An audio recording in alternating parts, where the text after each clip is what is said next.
दोस्तों नमस्कार, मैं आपका मित्र आपका भाई पंकज एक बार फिर आपसे रूबरू होने का मौका मिला। दोस्तों मैं लगातार आपको अपने वीडियो को दिखाता रहता हूं। दोस्तों हम जो वीडियो दिखाते हैं, हमारा उद्देश्य किसी भी संस्थान या किसी भी राजनीतिक दल को या किसी समूह विशेष व्यक्ति को उसकी भावनाओं को आहत करने का मन कतई नहीं रहता है। एक युवा होने के नाते और अभिव्यक्ति की आज़ादी के तहत हम अपने उद्गारों को आपके सामने प्रकट करते हैं। देश की जो वर्तमान परिदृश्य है उसके संबंध में हम आप लोगों से बातें करते हैं, उसके माध्यम से हम इस वीडियो को प्रसारित करते हैं। दोस्तों मैं कल रात करीब 9:30 और 10 के आसपास टेलीविज़न सेट को देख रहा था।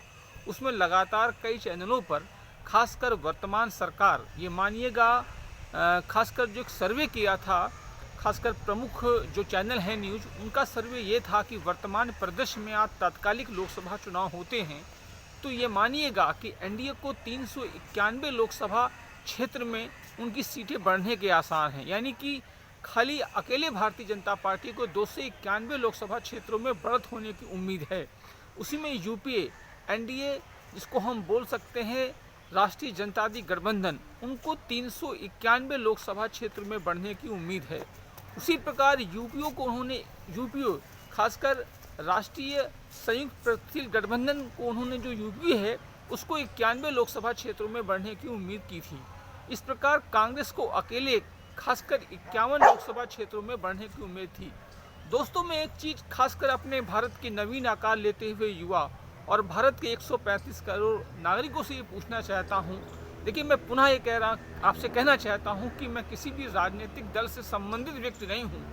एक युवा होने के नाते मैं आपसे लगातार अपने वीडियो को प्रसारित करना चाहता हूं। दोस्तों जो हमारे मीडिया संस्थान हैं वो कहां से ऐसे सर्वों को लाते हैं। मैं एक चीज़ ये कहना चाहता हूं कि इस हिंदुस्तान के अंदर 29 राज्य और 7 केंद्र शासित राज्यों में ये अगर सर्वे होते हैं, ये मानिएगा अगर आपने जो भी ये मीडिया संस्थान ने सर्वे किए हैं, कम से कम 20 लाख से 25 लाख की आबादी पर अगर ये सर्वे किए हैं तो ये मानिए जो वर्तमान भारतीय संविधान के अनुसार 25 लाख की आबादी पर एक लोकसभा सांसद का प्रतिनिधित्व होता है और 4.5 लाख से लेकर 5 लाख की आबादी पर एक विधान सदस्य का निर्वाचन होता है, वो प्रतिनिधित्व करता है। अब हमारे मीडिया संस्थान ये कैसे सर्वे लेते हैं, मुझे बहुत आश्चर्य की बात होती है कि आप लोग या तो सर्वे जो लेते हैं खाली एक लोकसभा क्षेत्रों में या 6-7 विधानसभा क्षेत्रों में जाते होंगे, या आपके अपने कुछ पॉकेट के सर्वे होते होंगे जो आप इस देश की जनता जनार्दन को दिखाते हैं। देखिए आपने जिस प्रकार हिंदुस्तान के अंदर 29 राज्यों और 7 केंद्र शासित राज्य हैं उनका जो सर्वे दिखाया कि यानी कि आपका राष्ट्रीय जनतावादी गठबंधन जो एनडीए है 391 लोकसभा क्षेत्रों में बढ़ोतरी और यूपीए संयुक्त प्रतिशील गठबंधन उसको जो आपने दिखाया, इसके हिसाब से अगर हम सर्वे को ही मान लें, सर्वे को मानते हैं तो फिर हम जो चुनाव कराते हैं इस देश के अंदर, चाहे ग्राम प्रधान से लेकर लोकसभा तक के चुनाव हों, तो उनको सर्वों में ही क्यों तब्दील कर लिया जाए। हम किसी भी ग्राम प्रधान की आबादी जहां पर 27 से 28 हज़ार की आबादी है उसमें जाएँ कि भाई 5 प्रत्याशी हैं, हमने 28 हज़ार की आबादी को लिया और इनके समर्थन में कितने लोग हाथ खड़े करते वो ग्राम प्रधान हो गया। इसी प्रकार हम विधानसभा जाते हैं जहाँ पर 3.5 लाख की आबादी से लेकर 5 लाख की आबादी होती है, भाई ये 8 प्रत्याशी 10 प्रत्याशी हैं, इनके समर्थन में कौन कौन हाथ खड़े करता है, ये विधायक हो गया। ऐसे ही हम अगर लोकसभा क्षेत्रों में देखिए, सर्वे करना एक अलग चीज़ है, लेकिन वास्तविकता के धरातल पर अगर आप सर्वे करेंगे, ये मान लीजिए 29 राज्यों का और 7 केंद्र शासित राज्यों का अगर हमारे जो भी मीडिया संस्थान है सर्वे करेंगे तो बिल्कुल उलटफेर हो जाएगा। मैं आपसे ये बात बहुत विश्वसनीयता के साथ बोल रहा हूँ क्योंकि वर्तमान आज परिदृश्य इस देश का ऐसा है जिसको मैं शब्दों में बयान नहीं कर सकता हूँ। हिंदुस्तान जो हमारा विश्व गुरु बनने के कगार पे था, लेकिन वर्तमान परिदृश्य इस देश के अंदर ऐसे हुए जिसके कारण खासकर जो हमारे युवा थे उनके साथ एक छलावा हो गया बहुत बड़े पैमाने पर इस देश के अंदर। अगर ये मानिएगा हिंदुस्तान को हम लोग जिस प्रकार बोलते थे कि हमारे मतलब बहुत बड़े हिंदुस्तान की एक ऐसी संस्कृति, एक ऐसे समन्वय के माध्यम से हमारे भारत को हम लोगों ने, हमारे पूर्वजों ने, हमारे देश के जो राजनीतिक पुरोधा थे उन्होंने अपने माध्यम से इसको गढ़ा। लेकिन वर्तमान परिदृश्य हम देखते हैं क्योंकि जो मीडिया संस्थान है वो लगातार वर्तमान सरकारों की इस प्रकार महिमा मंडित उनकी ही मुखातिब में लगा रहता है, ये चीज़ अच्छी नहीं है। देखिए, जिस प्रकार देश के अंदर कार्यपालिका, न्यायपालिका और विधायिका और मीडिया संस्थान एक चौथे स्तंभ के रूप में देश की रूपरेखा को तैयार करते हैं, हमारा देश के मीडिया संस्थानों का ये नैतिक कर्तव्य है कि अपने जो चैनल्स हैं उनको ईमानदारी के साथ जनता जनार्दन को समर्पित करें। यानी कि जो चीज़ दिखावें वो सच्चाई के साथ दिखावें और दिल खोल के जो वास्तविक चीज़ है उसको दिखावें। लेकिन आप किसी विशेष राजनीतिक दल की महिमा मंडित ही करते रहेंगे तो जो विश्वास आपका बचा है, देखिए मीडिया बहुत बड़े पैमाने पर आज प्रासंगिकता की ओर लगातार अपने कदमों को बढ़ा रही है। एक समय ऐसा आएगा जब मीडिया की बातों पर कोई भरोसा नहीं करेगा। तो अपने सभी संस्थान मीडिया से हमारी गुजारिश है कि सच के साथ रहिए। सच बहुत कड़वा होता है, उसको आप दिखाइए, उसको आप लिखिए। आप कभी भी इस चीज़ का संकोच ना करिए कि हम अगर सच्चाई को उजागर करेंगे तो देश के जो भी सत्ता दल हैं वो हम पर कौन सी ऐसी संवैधानिक या न्यायिक कार्रवाई करेंगे। आपकी कलम हमेशा लिपिबंद होनी चाहिए सच्चाई की ओर।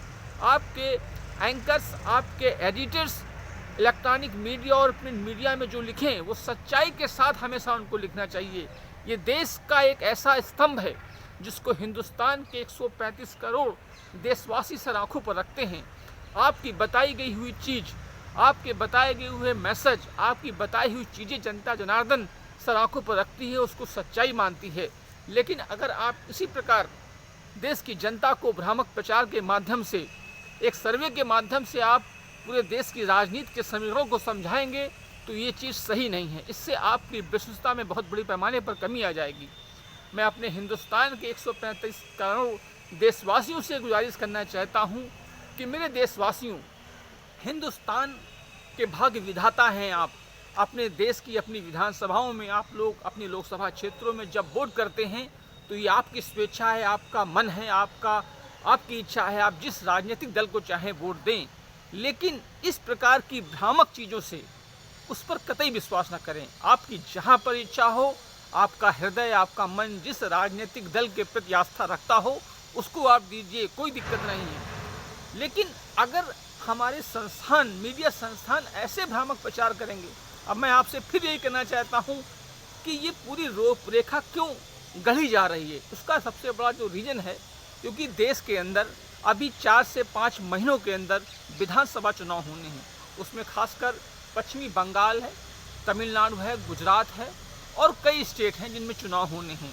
यानी कि हमारे मीडिया संस्थानों में और सरकार की एक ऐसी मिली हुई जुगलबंदी है जो जनता जनार्दन उनके समीकरणों को अभी से लगातार उनके पक्ष में मतदान करने की अपील की जा रही है। मेरे देशवासियों, मैं हमेशा सामाजिक मुद्दों पे, राजनीतिक मुद्दों पर अपने वीडियो को दिखाना चाहता हूँ, बताना चाहता हूँ। हमारा उद्देश्य कहीं कतई ये नहीं होता है कि आप लोगों की भावनाओं की आस्था को ठेस पहुँचे, लेकिन जो देश के अंदर सच्चाई है मैं उसको आप लोग के सामने उजागर करता रहता हूँ। आज देश की जो वर्तमान स्थिति है आप उससे देख रहे हैं ना क्या स्थिति है। हमारा भारतीय युवा लगातार, ये मान लीजिएगा, नोटबंदी से लेके प्राकृतिक आपदाएं हमारे देश के अंदर, ये मान लीजिए 22 मार्च में जब जनता कर्फ्यू लगा और 24-25 मार्च से लॉकडाउन लगा, उससे लेके देश की तमाम अर्थव्यवस्थाएं बिल्कुल चौपट हो गई, धराशायी हो गई।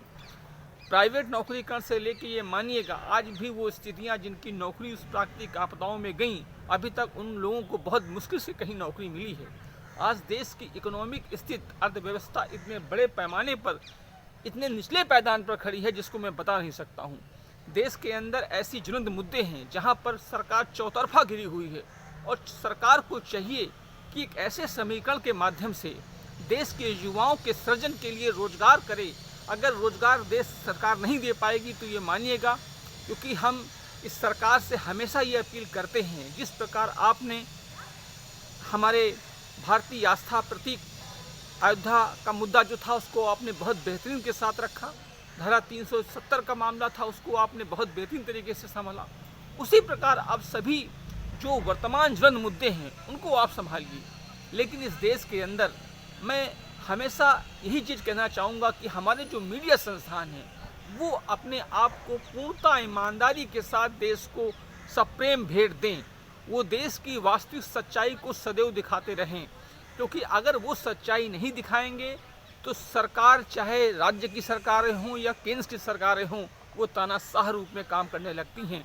क्योंकि मीडिया एक ऐसा अस्त्र होता है जो सरकार से, जिस प्रकार जनता से चुना गया प्रतिनिधि कहलाता है, और शासन में एक जो प्रशासनिक अधिकारी होता है वो सरकार का रिप्रेजेंटेटिव होता है, उसी प्रकार हमारा मीडिया एक ऐसी महत्वपूर्ण कड़ी है जिसको हम बोल सकते हैं कि सरकार और जनता जनार्दन के बीच के माध्यम से वो सेतु का निर्माण करता है। क्योंकि अगर वो अपनी सरकार की जो चीज़ें हैं उनको जनता तक लाता है, जनता की चीज़ों सरकार को एक आवाज़ के रूप में उनके मुद्दों को, स्थानीय निकाय के मुद्दों को, सरकार जो वर्तमान राज्यों और केंद्र सरकार के बीच तालमेल या जनता जनार्दन के बीच जो विद्रोह होता है, उनको वो सही मायने में रखता है। हम लगातार अपने वीडियो में सामाजिक मुद्दों को इस प्रकार रखते हैं जहां पर बहुत से विकल्प होते हैं, उन विकल्पों को सरकार क्यों नहीं चयन करती है, ये बहुत गंभीर विषय है। मैं आपको बताऊं, कल एक पत्रकार महोदय बोल रहे थे, मैं उनका नाम लेना नहीं चाहता हूं। उनका मानना है कि वर्तमान में अगर हिंदुस्तान के 543 लोकसभा क्षेत्रों में इलेक्शन होते हैं तो उनका ये मानना था, एक बहुत बड़े चैनल के पत्रकार महोदय हैं, मैं उनके बारे में क्या कहूं, क्योंकि बुद्धिजीवी हैं सभी पत्रकार, किसी पे कोई दोषारोपण नहीं करता हूं, उनका अपना सर्वे है, क्योंकि वो लोग बहुत अच्छा काम करते हैं भाई। 58% वोट भारतीय जनता पार्टी को मिलने की संभावना, 28% कांग्रेस को मिलने की संभावना, और 14% वोट परसेंट जो शेयर होगा वो अन्य यानी तीसरा मोर्चा। भाई सर्वे आप लोग कहाँ से करते हैं, मुझे तो इससे परे आता है। उसके बावजूद आप लोग ये कहते हैं कि देश के अंदर खासकर जो गृह मंत्री हैं उनका काम का सर्वे, उसके बाद आप कहते हैं देश के अंदर 5 राज्यों के सबसे खराब मुख्यमंत्री, 10 राज्यों के सबसे अच्छे मुख्यमंत्रियों का सर्वे, हिंदुस्तान के अंदर की खासकर प्रधानमंत्री और देश के राज्यों के मुख्यमंत्री की सबसे बढ़िया केंद्र का सर्वे अच्छा आता है कि राज्य का सर्वे आता है। देखिए सर्वे से अगर देश का काम होने लगे ना तो कोई कुछ करेगा ही नहीं। देखिए सर्वे आप करते हैं वो ठीक है, लेकिन सर्वों के आधार पर तात्कालिक स्थितियों को नहीं समझा जा सकता है। देश की तात्कालिक स्थितियों को तभी समझा जाता है जब पत्रकारिता जगत के कर्मनिष्ठ ईमानदारी के साथ अपने कार्यों को करें। वो ज़मीनी हकीकत में जहाँ पर सर्वे करने जाते होंगे, हम ये नहीं कहते हैं कि वो सर्वे खासकर शहरी क्षेत्रों को करते हैं, ग्रामीणांचल भी क्षेत्रों का भी करते होंगे, लेकिन कभी आप ऐसी स्थिति को देखिए कि आज ये मानिए 29 राज्यों और 7 केंद्र शासित राज्यों में जिला मुख्यालयों से आप 150 किलोमीटर सुदूर क्षेत्रों में जाइएगा, वहाँ की आपको तात्कालिक स्थितियाँ जो मिलेंगी वो इतनी बदहाल स्थिति में है जिसको हम शब्दों में कह नहीं सकते हैं। मैं आपको बताऊं, मैं बहुत खासकर माइक्रो इंटीरियर्स में जाया करता हूं, ऐसे क्षेत्रों को जाता हूं जहां पर मैं आपको बताऊं हो सकता है मैं शब्दों को जो बोलूं उससे बहुत से लोगों को नाराज़गी हो जाए। ऐसी जगहें हैं, वहां के स्थानीय जो विधायक हैं वो सत्ता दल से ही संबंधित व्यक्ति हैं, उसके बावजूद वहाँ का जो विकास होना चाहिए बहुत बड़े पैमाने पर वो शून्य की स्थिति में है। मैं आपको बताऊं, स्थानीय निकाय के मामले में आप बहुत बड़ी बात नहीं करता हूं, जिसको हम गांव की सरकार बोलते हैं, ग्राम प्रधान से लेके बीडीसी मेंबर, ब्लॉक प्रमुख, जिला पंचायत अध्यक्ष। आप शहरी अर्बन क्षेत्र में आइएगा तो कॉरपोरेटर, पार्षद से लेके ये मान लीजिए मेयर तक का, और नगर पालिका परिषद और नगर पंचायत में जो 8 स्थितियाँ हैं वो आप सबके सामने हैं। बहुत बड़े पैमाने पर हर जगह जिला पंचायतों में, नगर पंचायतों में, स्थानीय प्रशासनों में भ्रष्टाचार का वो सरोवर से डूबा हुआ है जिसके बारे में हम बोल नहीं सकते आपके बारे में। लोकतांत्रिक शासन व्यवस्थाओं में जहां पर जनता जनार्दन एक भगवान के रूप में खासकर जनप्रतिनिधियों की होती है, क्योंकि जनता जिस पर विश्वास करती है उस राजनीतिक दल की जो भी नीतियाँ होती हैं उन पर विश्वास करने के बावजूद उन पर अपने वोट के माध्यम से वो वोट करती है और वो सरकार एक बहुत बड़े जनतांत्रिक के माध्यम से सत्तारूढ़ होती है और सत्ता में काबिज होती है। लेकिन अगर लगातार हम इन स्थितियों को देखते रहेंगे, मैं आपको बताऊं, एक युवा होने के नाते मैं उत्तर प्रदेश के आज 325 विधानसभा क्षेत्रों में 2017 के विधानसभा चुनाव में भारतीय जनता पार्टी लीड हुई।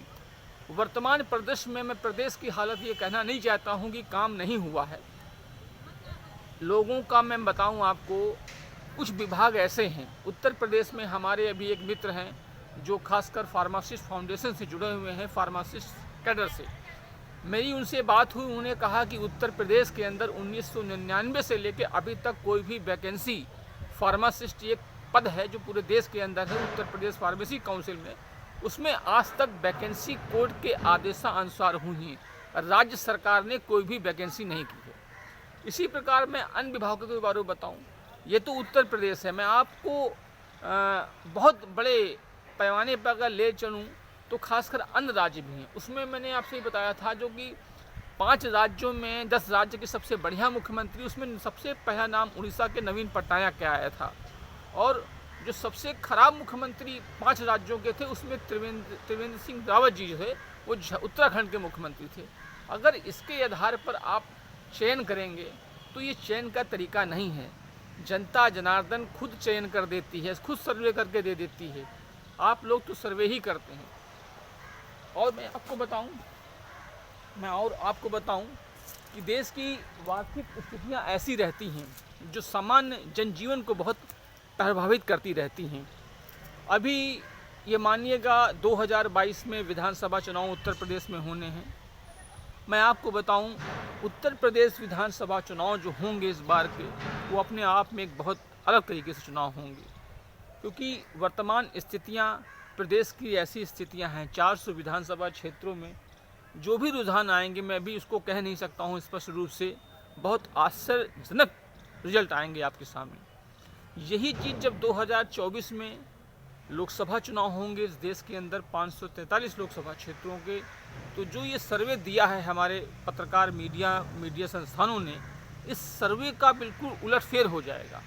क्योंकि बहुत बड़े पैमाने पर जो लोगों का अपना मन है, हम ये नहीं कहते हैं कि जो लोग, हर व्यक्ति के अपनी व्यक्तिगत विचार हैं, उसके सामूहिक भी विचार होते हैं, उन विचारों पे जनता जनार्दन अपनी मोहर को लगाती है। और बहुत बड़े पैमाने पर जब लगाती है तो वो सरकार सत्ता में आ जाती है। मैं आपको बताऊं, खासकर आज हिंदुस्तान के अंदर बहुत बड़े पैमाने पर किसान आंदोलन ज्वलंत मुद्दे चल रहे हैं। देखिए, कहीं ना कहीं मैं ये नहीं कहता हूं कि वर्तमान सरकार या पूर्ववर्ती सरकारों का भी कहीं ना कहीं कुछ कमी रही होगी कि सरकार इतने बड़े पैमाने पर, आज देश के 70 से 71 साल हो गए, उसके बावजूद किसानों का मसला सही नहीं हो पाया। देखिए, सरकार सत्ता में कोई भी आवे, कोई भी राजनीतिक दल आवे, उसकी देखिए कुछ चीज़ें होती हैं जो राजनीति से ऊपर उठ के होनी चाहिए। हर चीज़ राजनीति से निकली हुई नहीं होनी चाहिए। हम एक चीज़ ये मानते हैं कि हिंदुस्तान में अगर हमारा जन्म हुआ है तो जो भी लोग इस देश के सत्ता में आते हैं, उनके राजनीतिक दल किसी भी दल से जुड़े हुए लोग हों, जो हमारे देश के प्रधानमंत्री बनते हैं, उनकी एक विचारधारा होनी चाहिए कि हम देश के अंदर ऐसी चीज़ों का क्रियान्वयन करें जिससे खासकर ग्रामीणांचल क्षेत्रों से निकला हुआ युवा, जो शिक्षा के अभाव में या जीविका के अभाव में या धनोपार्जन, उसके पास इतना अधिक पैसा नहीं रहता है, उनके बच्चों को हम सही शिक्षा दे सकें। देखिए, 70 सालों में किसानों के लिए या वर्तमान सरकार किसानों के लिए कहाँ हद तक वो सही कर सकती है, ये वक्त का समय बताएगा। लेकिन मेरा अपना ये व्यक्तिगत मानना है कि जिस प्रकार हम अपने आप को विकास करते हैं, उसी प्रकार राज्यों का एक सबसे बड़ा, मैं आपको बताऊं, जैसे उत्तर प्रदेश राज्य है।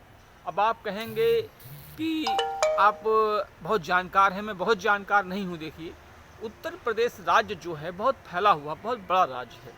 ये मान लीजिए गाजियाबाद से प्रवेश होता है और जाके आप ये मानिए 4 खंडों में बना हुआ है। खासकर बुंदेलखंड है, हरित प्रदेश है, पूर्वांचल है और रुहेलखंड का एरिया है। इतना बड़ा प्रदेश है। अगर इसी प्रदेश को ये मानिएगा, जिस प्रकार बहुत से राजनीतिक दलों ने वकालत करी थी कि इसको 2 पार्टों में कम से कम बांट दिया जाए। देखिए, जब राज्य बहुत छोटे होते हैं तो वहाँ पर विकास का जो पैमाना होता है वो बहुत तेज़ी के साथ होता है। राज्य जब बड़े होते हैं वहाँ पर दिक्कत क्या आती है, खासकर जो ब्यूरोक्रेट्स होते हैं या राजनीतिक जो समीकरण होते हैं वो बहुत बड़े पैमाने पर वो फिट नहीं हो पाते। उसका रीज़न क्या होता है कि राजधानी लखनऊ में है और उसको कंट्रोल गाजियाबाद से लेके आपका सोनभद्र, बुंदेलखंड, रुहेलखंड कंट्रोलिंग होती है। जो विकास की जो गति होनी चाहिए वो बहुत बड़े पैमाने पर उतनी गति के साथ गतिशील नहीं हो पाती है। तो हमारा ये अपना व्यक्तिगत मानना है। देखिए, मैं ये नहीं कहता हूँ कि मैं हो सकता हूँ कहीं पे गलत भी हूँ, आप उसके लिए मुझको गलत साबित कह सकते हैं कि भाई पंकज जी आप यहाँ पे गलत हैं। मेरा मानना है कि देश के अंदर, राज्यों के अंदर हमारे जो मीडिया संस्थान हैं वो पूरी ईमानदारी के साथ और किसी एक दल के साथ सम्मिलित ना होकर वो पूरे देश को अपने आप में रखें, क्योंकि उनको मानना चाहिए कि अगर हम किसी विशेष राजनीतिक दल या किसी विशेष व्यक्ति के साथ बहुत ज़्यादा जुगलबंदी करेंगे तो आने वाले समय में एक बहुत अच्छा, मैं आपको बताऊं, इसको कहते हैं कि राजनीतिक सत्ताएं अपने आप में सदैव बदलती रहती हैं, कभी एक स्थिर घड़ी में नहीं रहती है। समय की अवधि बहुत कम है, इसलिए मैं पुनः आप समस्त लोगों को धन्यवाद देता हूं और ये आशा करता हूं कि जो ये सर्वे है ये कहाँ हद तक सही होगा, ये भविष्य की गर्त में है। मैं अपनी बातों को यहाँ से विराम देता हूँ। जय हिंद, जय भारत, जय जवान, जय किसान, जय विज्ञान। धन्यवाद।